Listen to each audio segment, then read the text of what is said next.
নেশাবিরোধী অভিযানে নেমে অম্বর আলী নামে এক যুবককে আটক করেছে কদমতলা থানার পুলিশ। রবিবার রাতে দক্ষিণ কদমতলা এলাকায় পুলিশ অভিযান চলাকালীন সময়ে সন্দেহভাজন হিসেবে তাকে আটক করতে চাইলে সে পালিয়ে যাওয়ার চেষ্টা করে।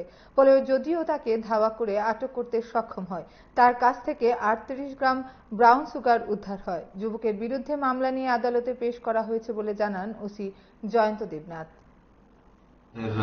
থানার ইন্সপেক্টর রেমুল হাসান এসআই সঞ্জীব সরকার রাত্র 12টা দিকে তারা নাইট মোবাইলে বেরিয়ে যখন সাউথ কদমতলা ওয়ার্ড নাম্বার 1-এ যায়, তখন একটা লোককে সে সন্দেহমূলক অবস্থায় ঘোরাফেরা করতে দেখে এবং যখন তার কাছে যায় দেখতে পায় যে সে অম্বর আলী এবং পুলিশকে দেখে সে পালানোর চেষ্টা করে। তখন তাদের সন্দেহ হয় এবং তাকে সার্চ করে তার পকেটে একটি পাউচ দেখতে পায়, যেটা ব্রাউন সুগার বলে তাদের মনে হয়।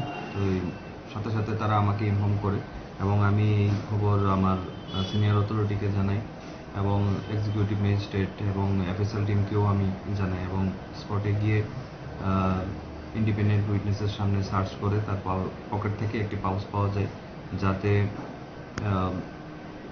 38 গ্রাম হিরোইন পাওয়া যায় এবং স্পটেই আমরা এফএসএল টিম দিয়ে তাকে টেস্ট করাই এবং দেখতে পাই এটা সম্পূর্ণ পজিটিভ।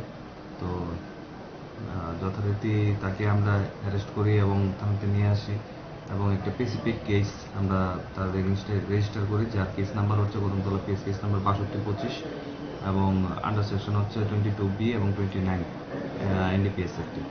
আজকে তাকে কোর্টে ফরওয়ার্ড করা